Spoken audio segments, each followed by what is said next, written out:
Who do you expect to win this series? I think what people expect, usually this time of year doesn't always happen, but it would be the Dodgers just from a standpoint of what they did last year and where they are now with their roster and the changes they've made. But, what makes baseball so unique is that storylines or markets, people assume, because you're in a certain region of the country. I think the Brewers have something pretty special going with 11 in a row. Timing is everything. The way that they've gone about it. I think this series has the makings of if you're a strategy guru, if you like to see moves and certain things that counteract the strengths of another team, then you're going to like this series as far as how many guys are going to play for Milwaukee. As far as pitchers go, there's going to be a lot of pitchers. What's your big concern with the Dodgers? I think the concern would be that if it got into a bullpen matchup game, I think for the first time, Milwaukee has a better bullpen. And the Dodgers last year, had a really good bullpen that they went to a lot. This year, I think you're going to see the starters be like they were down the stretch, more counted on, and more innings pitched. I've always maintained, this might be the exception this year.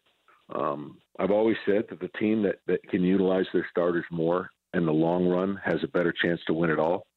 But what Milwaukee did in the short series, winning 3 games, they were able to have that formula proved successful. So if they can continue to do that and win in a short series and not have series drag on, then I think they got a great chance of beating the Dodgers. The Dodgers lineup is relentless. Their bench is as good as anybody, so they can mix and match. It's just a matter of how does Dave Roberts stay patient and not right away when, they make a lot of changes and go to the bullpen. It's got to pick and choose where he's going to use guys off the bench. Clayton Kershaw's regular season ERA is the lowest among pitchers with at least 200 starts since 1920. His 4-point career postseason ERA is the second highest among those with at least 15 starts, second only to CC Sabathia. Did you see anything in his last start that would kind of put your fears to rest if you're a Dodger fan of what you expect from Clayton Kershaw, who does pitch well at Miller Park? Yeah, the perception, of course, has been he had those 4 kind of crazy games. I think 3 of them against St. Louis and then last year's game against the Astros that might stick out. But the Dodgers have won 10 of his last 11 or 10 of his last 12 postseason starts. So to me, that speaks to how he has adjusted. And last game, he showed that he can pitch without 95. He only struck out 1 guy, which is like one of the first times in a long time that he's ever done that, if ever. And I think in this series, knowing that he has been rested and that he has been taken care of as he doesn't have to be the bulldog all year. Look, his mindset's still give me the ball and I'm the best pitcher in the universe. That's what you got to have.